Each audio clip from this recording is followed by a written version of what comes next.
These Brits have fallen madly in love, but with strangers who live a world away. Where are you off to? America, to meet a guy I've never met before. Will finally meeting in person close the distance? She's the one I want to be with. Or drive them further apart? It's definitely disrespectful. He's just spoilt the moment. So I'm just confused. Maybe I'm not going to remove the cellophane. Wow. You really are beautiful, babe. It's like leaving a bit of just yourself there. I'm gonna getting emotional because he's the one. The Never Mets on Channel 4 starts Friday at 10. So what do you do? Now, how did we get here? Queenie, I ain't seen you for a long time. I live with my boyfriend now. If you two had children, it would be lovely. I don't know what's wrong with me. It's this quarter-life crisis thing that everyone's talking about on TikTok. You're not on my side, Tom. I can't take the drama. Your life's looking a bit messy. Call the ambulance on your way out. I'm loud, sassy. I can't not be a strong black woman. Forgiveness is hard, but I've seen you conquer things that were much harder. Queenie, brand new drama on Channel 4, coming soon. My husband is not a fugitive. A victim of mistaken identity or a master of deception. Oh my God, Psycho Boy is not dead. With Nick, the truth is terrifying. The game has just started. The game is afoot. Imposter, the man who came back from the dead on Channel 4, continues tonight at 10. World record holders hoping to come ashore in South London, but will the budget stretch in brand new location? Here for you at 8. But first, with Krishnan Guru Murthy in Downing Street and Cathy Newman in Leeds, we bring you an election special, Channel 4 News.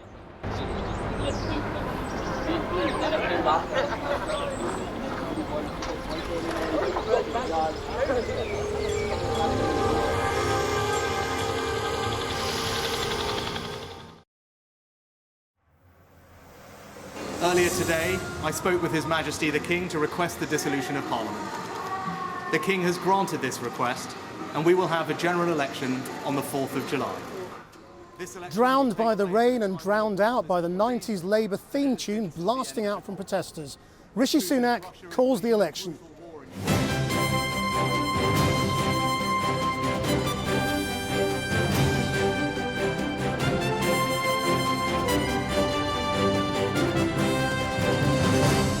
On the 4th of July, you have the choice. And together, we can stop the chaos, we can turn the page, we can start to rebuild Britain and change our country. Good evening from Downing Street. Taking everyone by surprise, Rishi Sunak stood here in the pouring rain and, fighting the refrain of Labour's 97 song, Things Can Only Get Better, called a summer election for July the 4th. It's a massive gamble. He's 20 points behind in the polls. Every expert predicts a Labour victory, and scores of Tory MPs are quitting their jobs, not even bothering to stand. But inflation is down. He's on course to get the first Rwanda flights full of asylum seekers in the air soon. Nigel Farage hasn't got himself organised yet, and Labour was certainly not expecting this now. So, pitching himself as the safe option in a dangerous world, Rishi Sunak said he will fight for every vote. Keir Starmer told voters this is their opportunity to stop the chaos and rebuild Britain. Tonight, welcome to the start of the general election 2024. And good evening from Leeds, where tonight we'll assess the political battle ahead from every corner of the country. Live in England, Scotland and Wales. The red wall, the blue wall, all the key battlegrounds as Labour tries to prise the Conservatives out of government after 14 years. We report from one of the seats Labour needs to win to take power, Morecambe and Lonsdale, a bellwether seat which for nearly half a century has voted in the party of government. What do voters there want to hear on the doorstep? Election, July the 4th. Yep. What do you think? Independence Day? I don't know. Why has he chosen July the 4th? I don't know how these things operate. But the sooner the better as far as I'm concerned. And in another huge story, Paula Venables sheds tears as the former Post Office boss tells the official inquiry evidence she previously gave MPs was simply not true. I fully accept now that the Post Office, the Post Office knew that I completely accepted. Personally, I didn't know that, and I'm incredibly sorry. Well, the rumours were swirling hard from early this morning. The PM was consulting his most trusted cabinet ministers. Diaries had been cleared. Interviews and ministerial trips cancelled. In Parliament, few could believe it. But Rishi Sunak fired the starting gun for the 4th of July just after 5 o'clock this afternoon in a dull, rainy and very noisy Downing Street. It was a case of things can only get wetter. Our political editor, Gary Gibbon, is with me. Why has he called it? It's interesting, he didn't even talk about that in the statement. You'd expect an explanation. We didn't get one. I understand the stuff that's been discussed with his inner circle inside Number 10 is that the fiscal event that was planned for the autumn, maybe giving another tax cut, in order to boost the popularity of the Conservative Party, it was just looking like it wouldn't shape up. Even if you did have enough money for a national insurance cut, it wasn't clear that those were registering with the voters, but you might well not have enough money for that. So there wouldn't be that sort of boost. They were worried as well about small boats crossing the channel during the summer, which would point at a failure of his policy, even though he would say it was waiting for the impact of the planes. He was hoping he might get a plane going off during this campaign. So he'd hope to have something in the coming weeks which would help. He thought Reform Party weren't at their best. Maybe this was the right moment to make a move for an election, and tactical voting would probably just get worse. Anti-Tory tactical voting. By the way, this isn't a total surprise. There's been parallel planning going on for originally a May 2nd election and then a summer election on the side, but Rishi Sunak was leaning into the autumn, we thought. That was the sense of people who were having conversations with him. At the very last minute, he's shifted, and I'm told the very last minute, the button was, the hand was hovering over the button and then pulled back and then over the button again as early as this morning. I mean, this morning, amid all the speculation, nobody could really believe it. How's it gone down with his MPs? Badly. I haven't yet spoken to a Tory MP or texted one who's come back with a positive response. And I've asked her a few other Tory MPs what they're finding, and I still haven't found a positive response. There was a lot of shock to start with, but I can't find many of them, maybe because they bought into the arguments they thought were coming out of that building, that later would be better, who think this is a good idea. But it's an idea that's now in motion. For many, it's become a triggering sight. The podium's appearance today, though, meant not one Tory leader replacing another, but an early general election. Earlier today, I spoke with His Majesty the King to request the dissolution of Parliament. The King has granted this request, and we will have a general election on the 4th of July. This election will take place at a time when the world is more dangerous than it has been since the end of the Cold War. He was drenched with rain. His voice competed with a pro-EU demonstrator playing Tony Blair's landslide anthem from the Downing Street gates. Now, I cannot and will not claim that we have got everything right. I hope that my work since I became Prime Minister shows that we have a plan and are prepared to take bold action necessary for our country to flourish. Now, I've stuck with that plan and always been honest with you about what is needed, even when that's been difficult. Because I'm guided by doing what is right for our country, not what is easy. Now, I can't say the same thing for the Labour Party, because I don't know what they offer. And in truth, I don't think you know either. And that's because they have no plan. There is no bold action. And as a result, the future can only be uncertain with them. On the 5th of July, either Keir Starmer or I will be Prime Minister. He has shown time and time again that he will take the easy way out and do anything to get power. If he was happy to abandon all the promises he made to become Labour leader once he got the job, how can you know that he won't do exactly the same thing if he were to become Prime Minister? Many Tory MPs were in shock. They thought the promise to wait until the second half of the year to call an election meant he'd call it in the autumn. Instead, it'll be 2 days into the second half of the year. The Labour leader, speaking indoors, framed by Union Jacks, insisted he did have a plan and principles. We have a long-term plan to rebuild Britain. A plan that is ready to go, fully costed and fully funded. But most importantly of all, we do all this with a new spirit of service. Country first, party second. A rejection of the gesture politics you will see in this campaign, I have no doubt, from the Tories and the SNP. In the election announced today, a reminder, Labour wants to take seats off two parties. A day that began with welcome economic news for the government. Inflation fell to 2.3%. Inflation falls. It is 2.3%. Just after the news the government had been hoping for, a stressed Rishi Sunak emerged from Downing Street meetings. Some believe still unsure whether to press the button for an early election. Today we reached a major milestone and inflation is back to normal. As he spoke, David Cameron had set off for Albania. Arriving there, he apologised for having to turn back almost immediately, barely glimpsing a lavish welcome to attend a cabinet meeting. To kick off the early election, Rishi Sunak finally decided he had to call.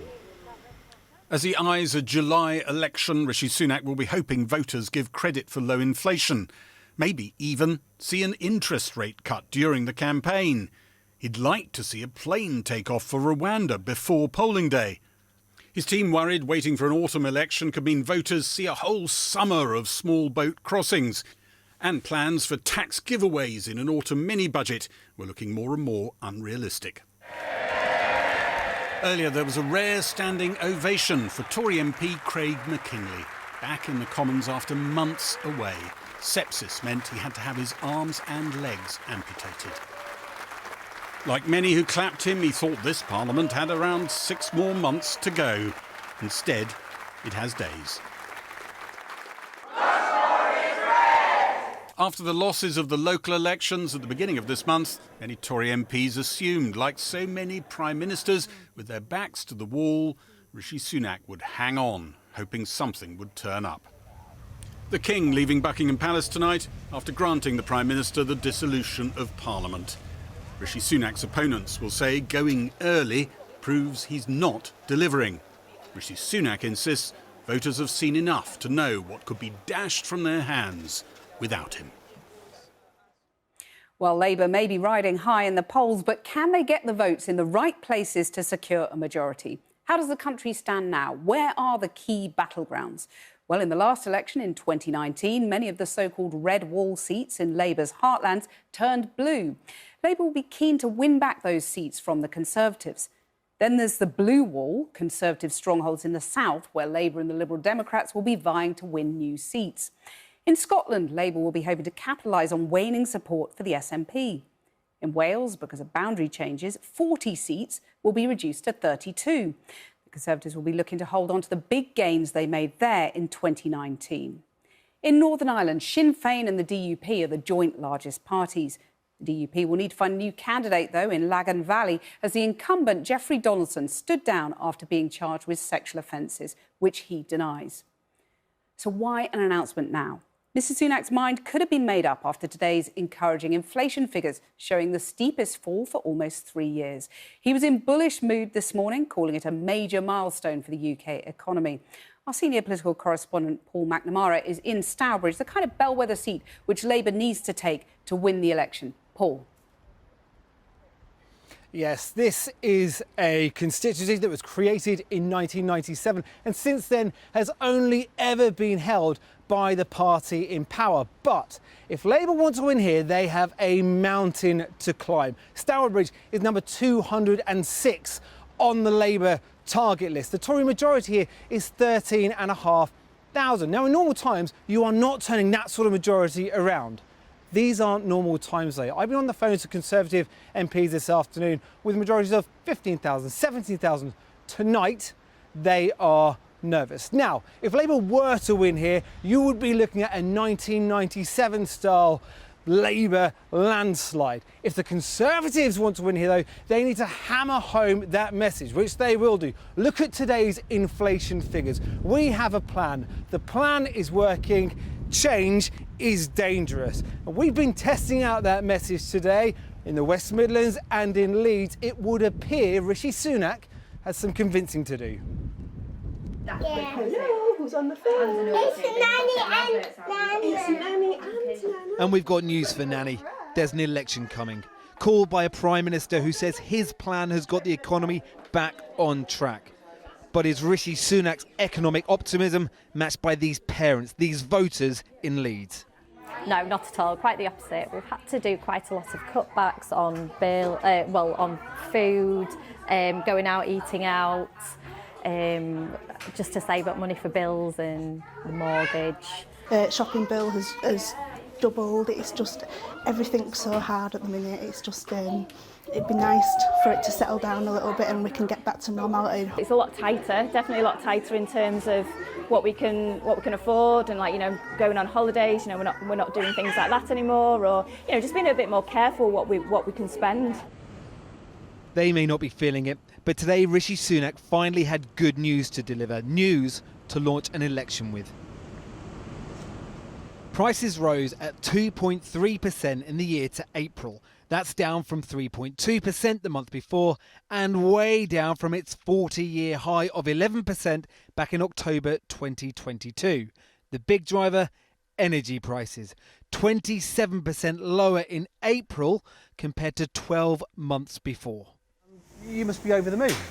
No, I am at home, but for industry and for companies like ourselves, our energy bill here has gone up by over £800,000 since September because... For just the year? Just for 12 months, yeah. Energy and inflation might be down in general, but it can take a while for that to filter through. For many businesses, like this chemical engineering plant in the West Midlands, prices are still on the up.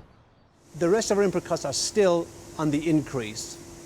And the challenging... By more than 2.3%? Oh, yeah. I mean, raw materials are still contain about a 5 to 7%, in some places a 10% price increase relative to where they were. But the converse is that our output prices are getting severe pressure to come down because everybody is saying, well, inflation's at 2.5 or 2.8, whatever that number is. So we're under huge pressure. But not only that, I think you have to remember that we're in a global market. So we're competing against Chinese, Indians, US, Europeans, who are getting subsidized energy, which means that if we try and recoup those costs that we've got, we're putting our prices up. They become unacceptable to our customer in that marketplace because they can get cheaper elsewhere. Not only that, but Robinson Brothers' competitors are global. From China, India, where fuel is subsidised. The UK, they say, is not competitive. That's not the message the Prime Minister will be selling for the next 5 weeks. Inflation is down, a corner the government says has been turned. And that is an important moment for our country, for the economy, and shows that our plan is working. Now, whilst I know people are only just starting to feel the benefits and there is more work to do, I hope this gives people confidence that if we stick to the plan, there are brighter days ahead. This is just not the time for a victory lap and popping champagne corks, because this is about more than lines on a graph. It's about family finances. And the truth is, after 14 years of Conservative government, working families and pensioners are still worse off. A brighter economic future is what both parties will be selling this election. It needs to be better than the recent past, says this manufacturer, but it's not guaranteed. You don't think the government at the moment has an industrial strategy? It doesn't have an industrial strategy. I think they're in a really, really difficult situation, the current government. And I think when the new government comes in... If a new government comes in. If the new government comes in, thank you. If the new government comes in, I think they're going to be holding a pretty difficult child as well. On the economy, the Prime Minister says he's turned a corner for the nation. In 6 weeks, he'll find out if the nation's turned a corner from him. Well, our economics reporter Neil MacDonald is with me here in Downing Street. So where is the key economic battlefield? Well, this Parliament has been shaped by two generally historic economic events. The biggest burst of inflation we've seen for 40 years, and of course the biggest drop in national output for 3 centuries during the lockdown. But it's not just those two events, but it's also the two main policies that were adopted to tackle them, which the voters now get to cast their view on. Interest rates, a 16-year high to tackle inflation, and of course a very sharp increase in the tax burden to deal with the borrowing that came out of helping people during the pandemic and with their energy bills. But they will be banging on about inflation back to normal. Yes, of course. And look, I mean, the inflation rate today is the lowest level for 3 years. It's lower right now than France and Germany, which has not always been the case in recent months. But 2.3%, economists had hoped the figure would come down even more than that. A lot of them suspect that there is still underlying inflationary pressures out there, and they think it makes it less likely that the Bank of England will cut interest rates in June.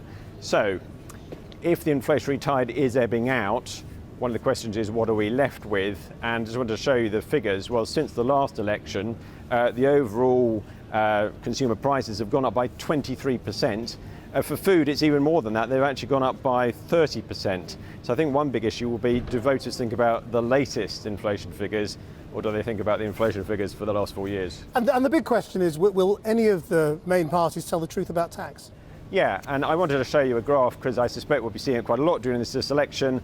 So this is the Office for Budget Responsibility showing taxes as a share of national income heading to their highest level since 1948.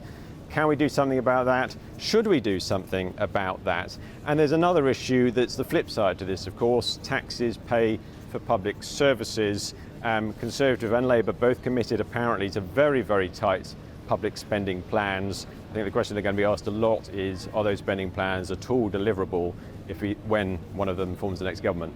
Thanks, Neil. Well, joining me now from the House of Commons is the senior Conservative MP, Sir Charles Walker, who is stepping down at this election. Thanks for joining us. A lot of your colleagues are very upset about this, think it's a terrible idea. What do you think? So look, the Prime Minister picks the date, and he's picked July the 5th because he thinks this is a good window to go in. And I fought 6 general elections, and once the starting gun is fired, personal enmities within your own party, ideas of what should be done within your own party are set aside, and you go into campaign and fight mode. So I think once people leave this place today and tomorrow, get back to their constituencies, it'll be nose to the grindstone for all candidates, Labour, Conservative, SNP and the Lib Dems and so on. But the assumption was that if you're 20 points behind in the polls, it would be suicidal to call an election. Why is that a wrong assumption? So look, I'm not a strategist within Number 10 or Central Office, CCHQ, but I imagine they see that lead, they believe, and they've polled that lead is a soft lead. That actually once Rishi Sunak starts setting out what he's done for the country to get us back on an even keel and what he's going to do in the future, and runs the line, this is no time for a novice, it's a dangerous world. There's stuff going on in the Middle East, in Eastern Europe. This is no time for a novice. We don't know what's going to happen in America. So I suspect there will be an element of Project Fear as well. They think that they can chip away at this, and more than chip away, significantly reduce this current lead. I mean, no time for a novice was a thing Gordon Brown said when his leadership was under threat. It's hard to argue that Keir Starmer is a novice, isn't it? I think the polling sort of suggests that that's the one line that doesn't work against him. Well, so look, I mean, it may not be as nakedly put as that, but Rishi Sunak will say, I've been the Chancellor and Prime Minister for over 4 years. I've guided this country through choppy waters back to calmer waters. Stick with the captain now so I can get you to port. Look, Christian, it may or may not work, but that is going to be the campaign. It's also fact that a campaign is 6 weeks and it is grueling. It is really hard work. And Rishi will also be banking, the Prime Minister, that he's give or take 20 years younger than Keir Starmer, and he'll have more stamina to make it over the line. Look, I know no more about this than you do, but this is where I suspect the direction of travel will be and the thinking will be in Number 10 and CCHQ. Yeah, but how confident would you be if you were actually running again? So, look, if I was running again, I would be fighting the campaign and getting out there and trusting CCHQ to come up with messages, provide me with the ammunition that gives me the best chance of returning as a Conservative Member of Parliament. Rishi Sunak hasn't called a general election for July the 4th because he thinks he's going to lose it. He's called it for July the 4th because he thinks this is the best window and opportunity for him to win it. You know, politicians don't think about losing elections. Prime Ministers don't think about losing elections. It's within their DNA to win. Well, I mean, you say that, but I mean, people are also speculating about whether he's just accepting that sort of losing is baked in now. The longer he hangs on, it just kind of annoys voters, and he probably fancies a quicker exit to California. But that's the wonderful thing, isn't it, about politics, is everybody speculates and everybody has a point of view. I know Rishi Sunak. I don't know him well, but I've spent some time in his company. And he is an extremely competitive young man and will be going in to this general election to win it. It is a 6-week campaign. It is a grueling campaign. There is no hiding place in a general election campaign for the half-hearted. Charles Walker, thank you very much for joining us. Now let's go to our Leeds studio and Kathy. Thanks, Krish. So what do we know about how people could vote? Well, let's take a look at the latest poll of polls compiled by politics website Politico. This works out the average of polls carried out by companies across Britain. Here's Labour, currently on 44% of the vote share, according to the latest analysis. And here are the Conservatives, 21 points behind on 23%. In third place, it's Reform UK with 12%. They only have one MP, Lee Anderson, in Ashfield, but they're also expected to target constituencies like Barnsley North, a new seat created by changes to constituency boundaries. The Liberal Democrats are currently polling fourth with 10%. They have 15 MPs and will be looking to defend marginals like Edinburgh West, but will also be going for seats like Conservative-held Wimbledon. Next come the Greens, polling at 6%. They'll be looking to retain their only seat in the Commons, Brighton Pavilion, and will also be fighting hard to win in places like Bristol Central. Polling sixth UK-wide is the SNP on just 2%. But, of course, they only stand in Scotland, and there they're behind Labour on 29%, according to a recent YouGov poll. The SNP have 43 seats to defend and might have an eye on winning others from the Conservatives. But politicians are fond of saying the only poll that matters is on election day. So a lot could change in the next 6 weeks. Well, if the announcement came as a surprise to most Conservative MPs, the Labour Party certainly wasn't expecting to go to the polls in July either. I'm joined now from the Houses of Parliament by the Shadow Business Secretary, Jonathan Reynolds. Jonathan Reynolds, so you were taken by surprise, I assume, and you're now scrambling to get your manifesto together. Well, I think there was a view amongst some of us, I was one of them, that we might see the general election in May, and obviously we were on the wrong side of that one. I have felt for a while the Prime Minister himself probably didn't even have a real strategy in place as to when it would be, but it is fair to say it has caught a few people out here in Parliament today, but of course it is what we want in the Labour Party. We know this government has failed, we know the country needs change, and we know Labour can be that change because of how we've changed ourselves since the last election. So it's exciting, It's an opportunity, and it's a big responsibility.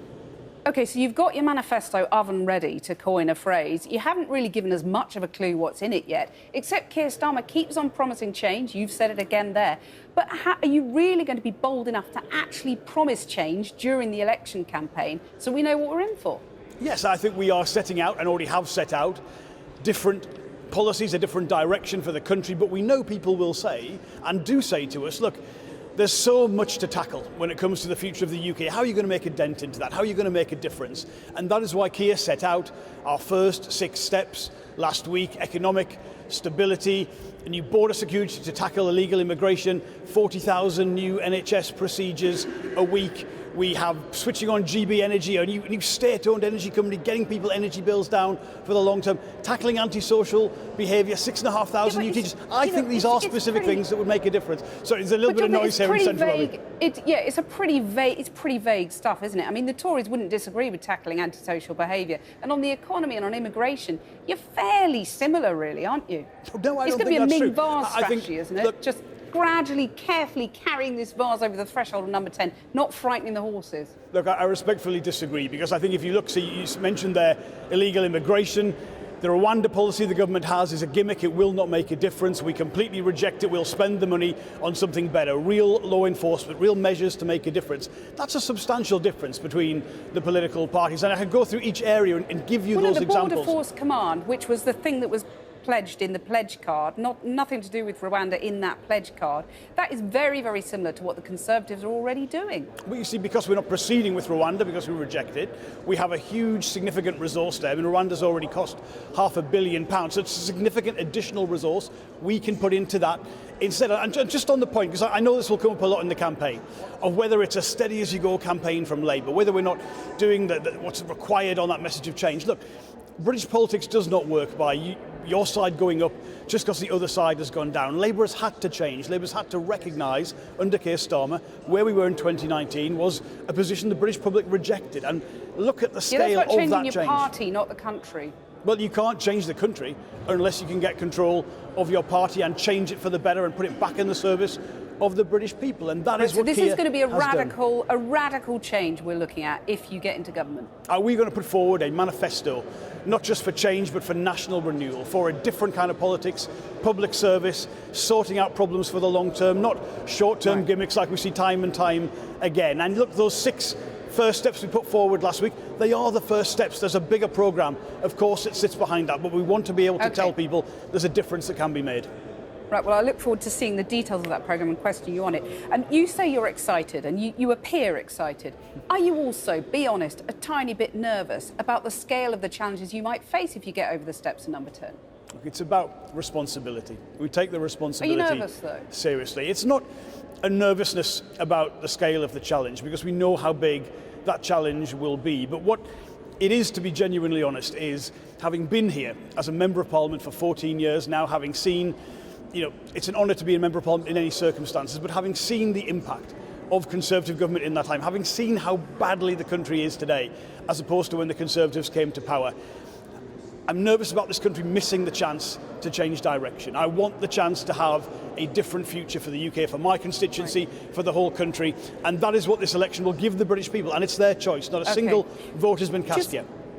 Just finally, on that point about nerves, I mean, Sir Keir Starmer has admitted openly that he's worried about the impact that being in number 10 might have on his young family, his 2 teenage children, for example.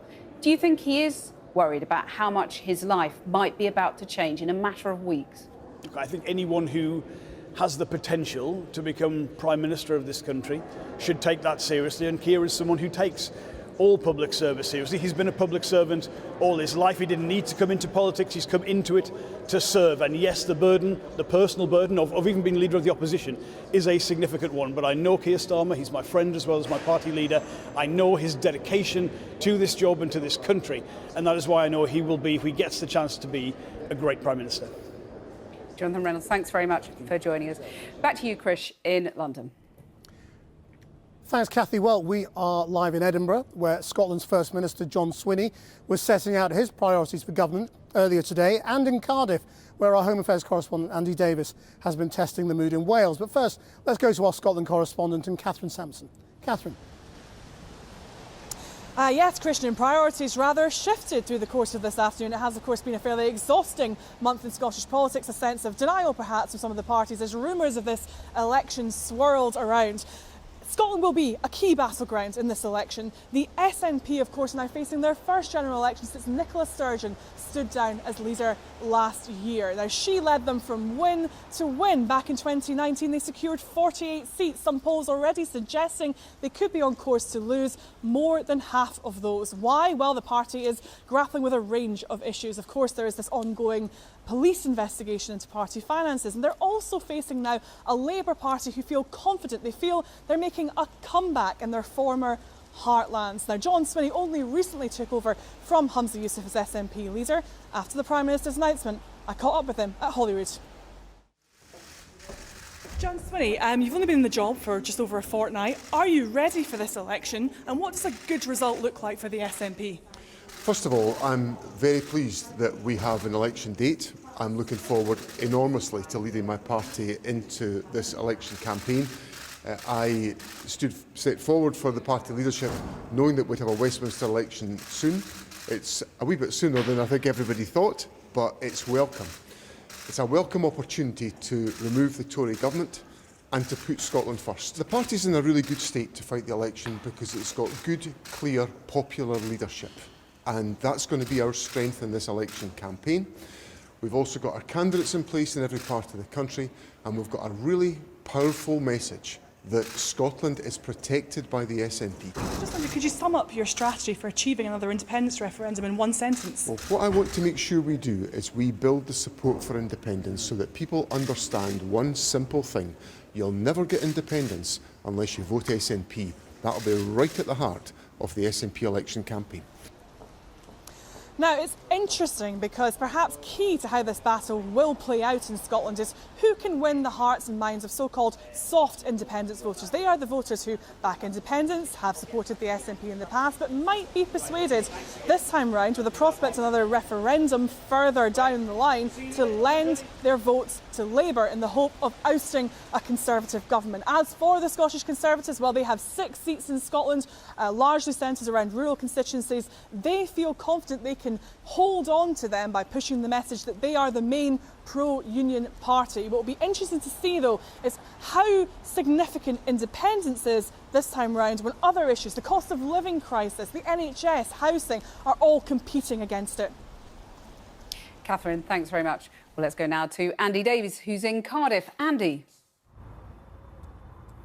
Cathy, the new seat boundary changes are going to be felt particularly keenly in Wales because 40 Westminster constituencies will become 32 in this election. That's a huge change, really, and I think it's going to make it harder for people to predict the party's fortunes here.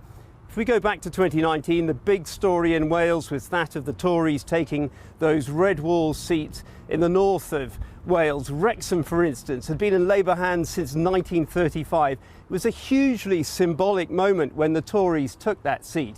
The big question is, can they hold on to those seats? And recent polling would suggest otherwise, with Labour looking confident of reasserting its remarkable electoral dominance in Wales. As for Plaid Cymru, the Welsh nationalists, they'll be hoping that their decision to step away from their cooperation agreement with Welsh Labour here last week will help them position themselves as a distinct alternative to the two bigger parties. Well, Andy, what about the problems that Labour's First Minister Vaughan Gething has been having recently? It's an area of real vulnerability for Labour, I think. Vaughan Gething, that they're in government here, of course, and Vaughan Gething tonight has been talking about the prospect of 2 Labour governments in Britain later this year. But he's been beset by controversy since becoming First Minister. That decision of his to accept a £200,000 campaign donation from a company whose owner had previously been convicted of environmental offences has angered many, including within his own party, and is certainly going to be a talking point in this campaign. And the Tories are going to be targeting Labour in power here in general. It's a familiar theme. They've been picking up the pace recently, pointing to problems with the NHS here, economy and education, and saying that's what you get with Labour in government. Labour in government, of course, will be turning, the Welsh Labour government will be pointing the finger at Westminster and saying these public service failures, the bulk of the problems lie with the Tories in Westminster. Andy, thanks very much. Back to you, Chris, in Westminster. Thanks. Well, the Lib Dem leader, Ed Davey, has accused the Conservatives of being out of touch and out of time, claiming that people across the country were crying out for change. Joining me now from Westminster is Daisy Cooper, who's deputy leader of the Liberal Democrats. Now, the last time you did really well in a general election was 2010. That time, people voted for Clegg and they got Cameron. The truth is, this time, if you vote for Davey, you'll get Starmer. Are you going to be honest with people about that? Look, there are millions of people across the country who still haven't decided how they're going to vote on the 4th of July. And Liberal Democrats are going to spend absolutely every single second, every minute of every single day campaigning for their votes. And we will not let up until 10 p.m. on polling day. So whatever happens after that will be, and we'll deal with that the day after. But between now and the 4th of July, we will not take a single vote for granted. And we're going after as many votes as we possibly can so we can unseat Conservatives right around the country. But what is success? Well, success for us would be growing, obviously, to elect more Liberal Democrat MPs. We're putting the NHS and social care front and centre of our campaigning, and we know that that is the #1 issue that comes up on the doorstep time and time and time again.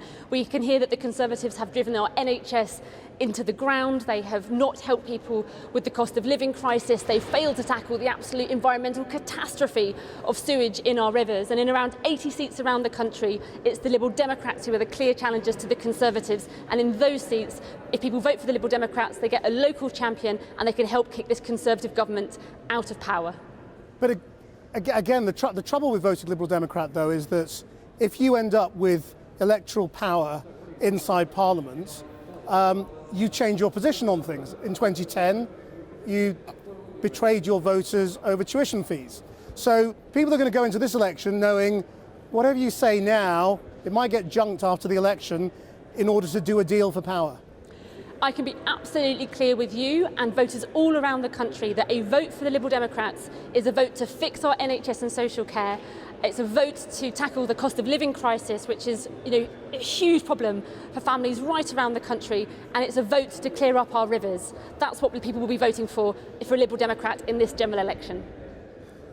But isn't the truth that the choice is simple at this election? It's Starmer or Sunak. And if you want change, you should go the whole hog. And if you don't want change, then you stick with the Tories. No, that's not right. I mean, it's very, very clear that the country is crying out for change. But as I say, in around 80 seats around the country, it's the Liberal Democrats who are the key challengers to the Conservatives. And it's only by voting for the Liberal Democrats that you can kick out those Conservative MPs. We're ready to play our part in kicking out the Conservatives out of power and to get rid of this failing Conservative government for good, because quite frankly, people are sick to the back teeth of our NHS being driven into the ground and for being taken for granted. So we're campaigning in those 80 seats, and we really hope that we can win over the trust and support of many voters in those areas. Is your manifesto written? When are we going to see it? Well, I don't quite know when it's going to be published, but we've done a huge amount of work. What I can tell you is that we've got leaflets that are ready to go tomorrow. Right, but have you agreed on your policy platform? Is it all settled, or have you still got to now go into a panicked, what are we going to say about X? There's no panic here. As I say, we're putting NHS and social care front and centre of our campaigning. We're focusing on the cost of living and cleaning up the scandal in our rivers. We've got lots of policies on lots of different areas, and our manifesto will be published in due course. But as I say, we've got leaflets that are ready to go tomorrow. Still not quite clear on what the answer is. Are you saying there are still things to be decided, or has everything been worked out? It's just a question of it going to the printers. Well, let's be clear.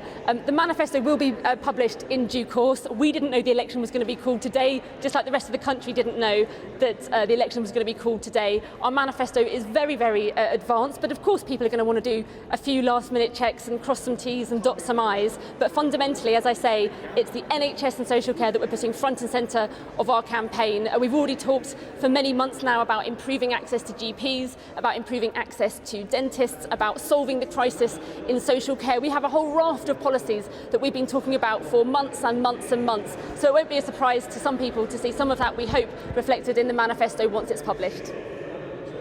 Daisy Cooper, thanks very much. Thank you. Well, one other piece of major news today. The former Post Office boss has begun giving evidence at the Horizon inquiry.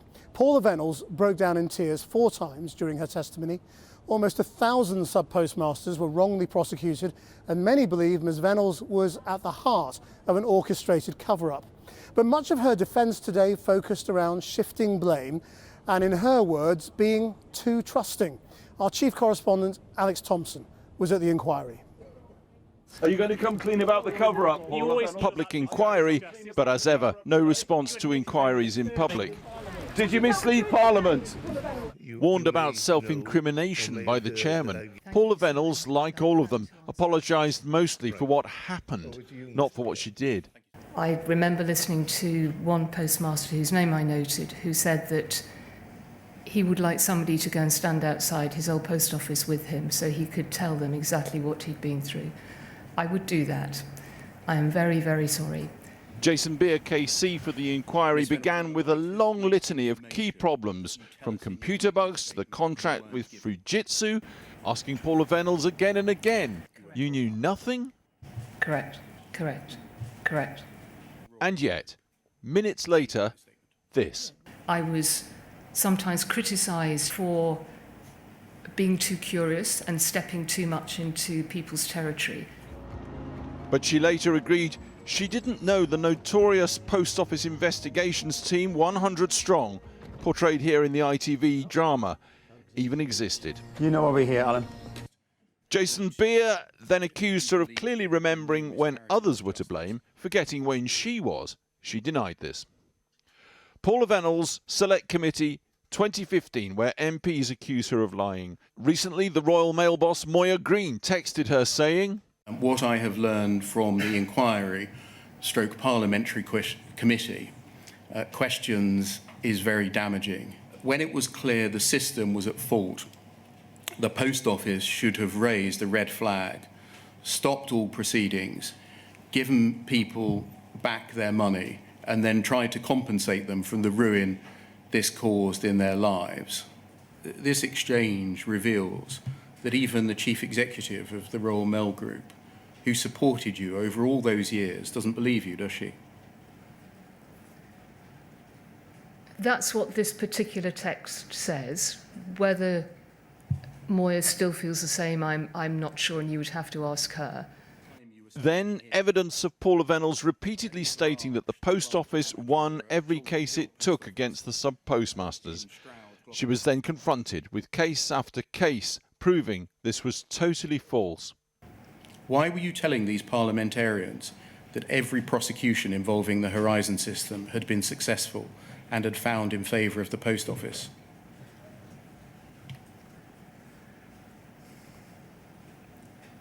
I fully accept now that the Post Office, excuse me,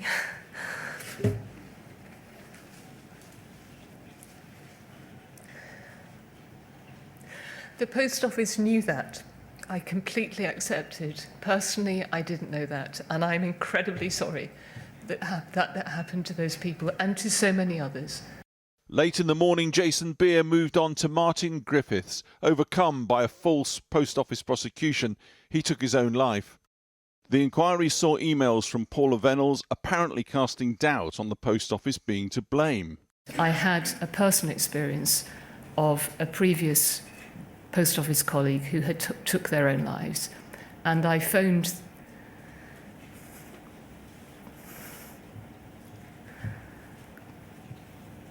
Ms. Venables, just rather than trying to talk through your... I beg your pardon. Just pause. Yes. She denied it, but one of her subsequent emails appears to show her instructing her team to probe Mr. Griffiths' family life and his mental health. Can you let me know what background we have on Martin and why this might have happened? And then you say this: I had heard, but have yet to see a formal report, that there were previous mental health issues and potential family issues. Were you asking your team here to dig into Mr. Griffiths' records? So first of all, I'm so sorry, because it doesn't matter. I simply should not have said it. I shouldn't have used these words. Truth inside the inquiry, perhaps. News of justice, perhaps, outside from one Alan Bates. I met with senior staff in the Metropolitan Police this morning, and they gave me these reassurances that they are looking at it quite seriously now, and I am hoping that in the near future they'll be able to make quite a bit more of a statement to you about what is going on. Or we can also reveal that on Friday MPs intend publishing a draft for a Hillsborough law compelling British officials to be open and honest, following cover-up after cover-up after cover-up. Well, the Conservative MP Craig McKinley got a standing ovation at the start of Prime Minister's questions as he returned to Parliament after almost dying of sepsis. The MP for South Thanet was rushed to hospital in September, put in an induced coma and given only a 5% chance of survival. He then had both his hands and feet amputated in December after they turned black. Now wearing prosthetic hands and legs, he plans to stand again in the next election. After the break, what are the voters saying? We're in one of the battleground seats of Morecambe and Lonsdale to find out what issues people really care about.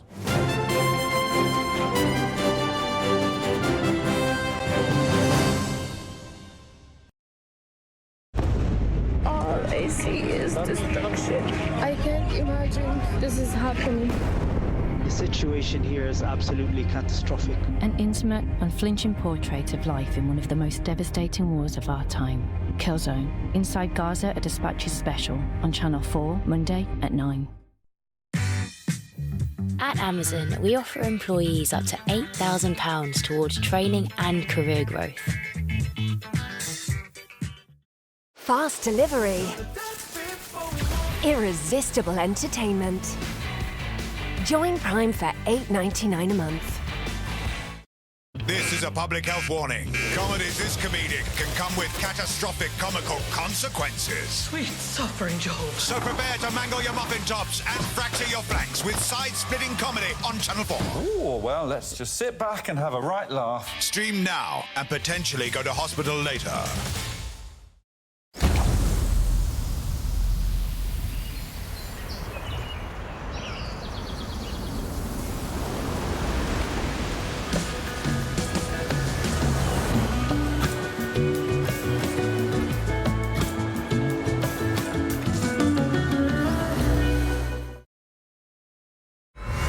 You can ask me any question.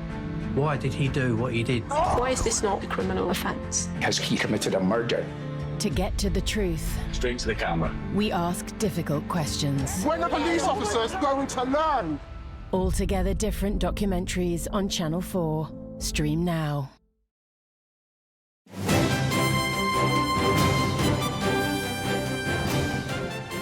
Welcome back to Leeds. Now, the key issues that are likely to decide this election are immigration, the economy, health and education. From the cost of living to hospital waiting lists, they are the bread and butter issues that really affect people's lives. Labour needs a national swing of 12.7% to win a majority. That's also what it needs in Morecambe and Lonsdale if the Lancashire constituency is to change from blue to red. Our North of England correspondent Claire Fallon has been chatting to voters. In a pub called The Exchange, just off Morecambe's Parliament Street, we watched and listened to him. And we will have a general election on the 4th of July. And then, more importantly, talk to people who will get to vote on what next for the UK. I've not been following the news today, so it's actually come as a little bit of a shock to me. I really wasn't expecting it quite so soon, but I think the country is ready for an election. I think it's time to go to the polls, isn't it, and let people have the say again. With inflation down, giving the PM a reason to go early, the economic optimism wasn't shared by everyone. It's making life better for certain people. But the thing they want to progress on is the immigration, because the immigration is what's happening in this country, and it's costing this country a lot more. July the 4th. Yep. What do you think? Independence Day? I don't know. Why has he chosen July the 4th? I don't know how these things operate. But the sooner the better as far as I'm concerned. Why? Because I swim in the sea. And it's great, but it's been a bit of a brown sea recently. In fact, yeah, our seas are swimming with all of that kind of stuff. This government have been in for, 13 years, 14 years? And not one thing has been improved for the better, in my own personal opinion. A summer election announced on a day when the weather seemed a better fit for the mood of many we spoke to. We're in a town famous for bringing sunshine, because the swing needed for a Labour win in Morecambe and Lonsdale mirrors almost exactly the national numbers. And at the Rainbow Centre, which describes itself as a youth club for the over 50s, we got a dose of reality. An antidote, perhaps, to the Westminster frenzied election speculation at their regular Wednesday dance class. Do you want a general election? Well, we certainly could do with one, yes. We need one. I agree with you there. I mean, it's the present situation it's been just descending into a shambles gradually for some years, hasn't it? So, you know, something needs sorting out. Go on, you said that you need a general election. I think we do need, yes. Go on, why? Yes, because everything is in a mess. Do you think having an election will fix something? I've no idea, because I really wouldn't know who to vote for. Really? To be honest, yeah. I don't know who I could trust. It's always, oh, we'll give you a tax cut, or we'll do this, we'll do that. But then always only ever look in the short term at what they think will just get them votes. Those making promises, take note. Trust might be the biggest issue of all in election 2024. Claire Fallon reporting. Well, Gary is with me again with some final thoughts on this extraordinary day. Now, Gary, we're hearing there's a campaign rally that the Conservative Party are holding at the Excel Centre in East London tonight at 8 o'clock, which I suppose illustrates the extent to which they can steal a march on Labour. Is Labour campaign ready? It's one of the dividends of being able to hold the starting gun and fire it yourself. I'm not sure it'll be a game changer. Labour feel that the local elections proved that they have their vote concentrated where they most need it. Although people talk about this enormous headline figure for a swing that they need, that dwarfs things that we've ever seen in recent times potentially, actually they need a smaller swing because their vote is very well concentrated. They think also from those local elections it proved that they have good intelligence on the ground. They moved so many people to the West Midlands to make sure at the last minute that they snatched that mayoralty from the Tories. Tories slightly unsighted on those numbers. They feel that they were completely on top of it. So in campaigning terms, they would say they're not complacent. They're pretty bullish. And what about their actual plans for government? I mean, well, where are they? They did have to get plans ready. They were all told, all the individual shadow team, to get plans ready by March, because they were quite aware, Labour, that there was this parallel planning going on for an early election. They thought it might have coincided with the locals in May, so they got those plans ready. They've looked at them again, and they're not sure they're quite that good. Well, they don't have that much time to improve them now. They've been working on it. They've also been working, something Sue Gray, the Chief of Staff, who was brought in from the Civil Service by Keir Starmer, has been talking about, been working on the calibre of the people who are at the heart of the operation on policy, the sort of brains trust around Keir Starmer. And I think there was a sense there that they didn't necessarily have all the people they needed. Have they got that team there yet fully? Not sure. And then the bigger question is links campaigning with how you govern. Is this clearly is an election that Labour intend to run by making sure they shrink the target on their back. Don't paint a great big target on their back. There is a way of fighting an election called a mandate election, where you go out there, you say, these are the bold things I want to do. Give me the tools to do it with. I'll raise taxes, I'll do this, I'll do that. They're not going down that road, and that informs kind of how you govern and limits your manoeuvre. Will this be very presidential? I mean, will it be Starmer v Sunak? It will be, and Sunak has made, in this presidential moment, has made this presidential sort of call, as it were. He has decided, he would have been the key voice in that room, deciding to do what, on the whole, Prime Ministers don't do, which is call an early election when you're way behind. There have been great what-ifs in politics about what happens. Is there a way, does that actually make things better? We're about to see that experiment tested. Gary, thank you very much indeed. That's it for this evening. It's started. We are going to be banging on about it for weeks. Join us tomorrow at 7. Till then, bye-bye.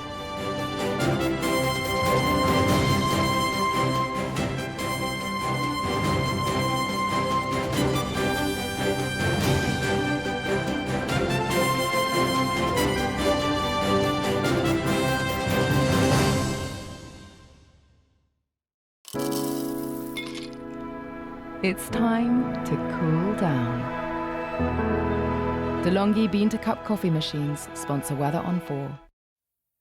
Good evening. It's been very wet for many of us today, and the rain will stick around into tomorrow too. But the areas of greatest concern are North Wales and North West England. An amber warning from the Met Office there, and widely across the northern half of the UK, yellow weather warnings are in force. And here's the culprit, an area of low pressure that's been moving in through today. But notice the rain is heavy and also slow moving, and that's where the concern is, the rain really mounting up as time goes on.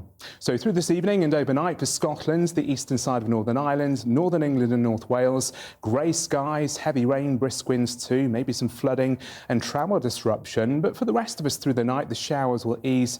They will turn dry with clear spells. Mild, temperatures typically 10 to 14 degrees. Here's the picture then. Tomorrow morning, rush hour time, 8 a.m, and it will still be raining across North Wales, Northern England, the Isle of Man and Scotland. Still some heavier bursts, but the rain will start to ease as the morning goes on. And notice the numbers on the wind hours, gales for some western coasts and hills in particular. Now, for the rest of the day, the rain will continue in the north and west, but it will turn lighter and become more sporadic into the afternoon and evening. And ahead of it, across southern and eastern areas, it's dry and fine with a mixture of clouds and sunshine. So warmest there, 17, maybe 18 degrees, but chilly, just 11 or 12 in the rain across the northwest. Now on Friday, across the northern half of the UK, it'll be a cloudy and damp start with rain and drizzle, but skies will gradually brighten, but that in turn will trigger off some slow-moving, potentially heavy and thundery downpours of rain. But further southwards, it should be dry. There'll be a mixture of clouds and sunshine, and temperatures a little bit below where they should be for this time of year. Enjoy your evening. Take care. Goodbye. A change is brewing. Channel 4 weather, sponsored by DeLonghi Bean-to-Cup coffee machines. A father-son relationship pushed to the brink. The Gathering continues tonight at 9. Then Imposter, the man who came back from the dead, concludes here at 10. And a South London location doesn't come cheap, with Kirsty and Phil up next. So what do you do? Now, how did we get here? Queenie, I ain't seen you for a long time. I live with my boyfriend now. If you two had children, it would be lovely.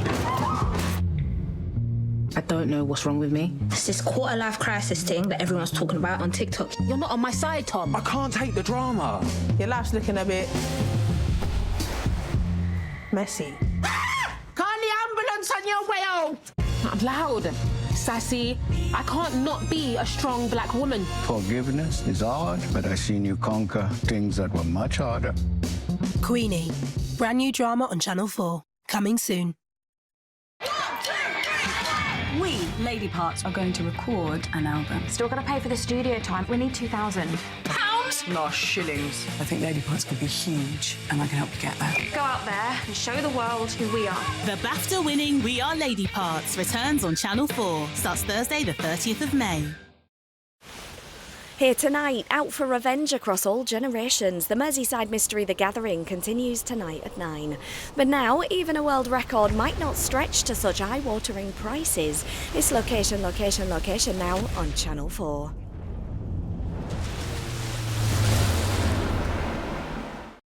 But what if Elizabeth has kids and they can't sleep over because their stupid grandparents had to choose this very curvy sofa instead of one that's just practical? Is this Elizabeth? Channel 4 Homes, Yeah. sponsored by John Lewis. This time, we're in South London, where coming to the aid of struggling house hunters calls for some unorthodox measures. Use people as furniture. We have to employ some shock tactics. I'm scared. And there's a few revelations. Are we going to cuddle? Some people are looking for this. That's a problem for me. It would cause arguments. Absolute scenes. But we always kiss and make up in the end. I love it. Wow. Wow. I bet you're so pleased with yourself.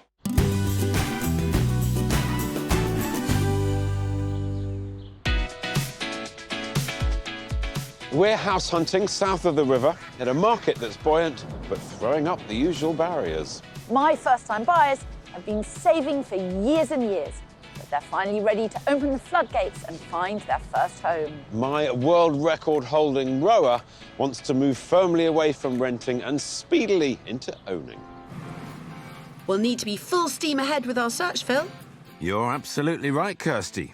We don't want to miss the boat. The South London property market is very diverse, but there's one thing that all the homes here have in common: a huge price tag. In some of the most prestigious postcodes, average property prices are over £900,000. That's a staggering 600 grand over the national figure of almost 288,000. Despite a certain level of uncertainty in the housing market nationwide, South London remains highly competitive. Luckily, our first house hunter, Kat, isn't afraid of a challenge. I really love being outdoors. I have climbed Kilimanjaro, I've climbed a mountain in Mexico, I've climbed Machu Picchu as well. Forgot about that one. Kat works in risk management, and although her job has seen her living all over the world, she's now based in the City of London. She's every inch the high flyer, but 4 years ago, things changed when she was diagnosed with a life-threatening cancer. Now in remission, she sees the world differently. I think when someone tells you that you've only got years left, it does change your mindset a little bit. You want to spend your time doing the things that you love and grabbing the opportunities. So, of course, Kat committed to take part in a gruelling transatlantic rowing attempt for when the cancer was beaten. The row became the thing that kind of just pushed me forward through treatment, surgery, so it's been a bit of a rocky road. In November 2021, after 2 years of treatment and 6 months of training, doctors gave Kat the all clear. So she picked up her oars and headed for the ocean.